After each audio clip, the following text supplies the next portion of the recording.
اللهم احشرنا في ظلك يوم لا ظل إلا ظلك.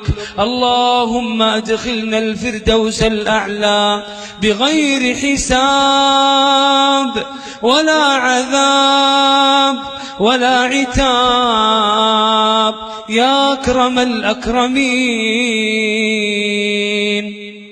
اللهم اغفر لوالدينا، اللهم أكرمهم كما أكرمونا، اللهم ارحمهم كما رحمونا.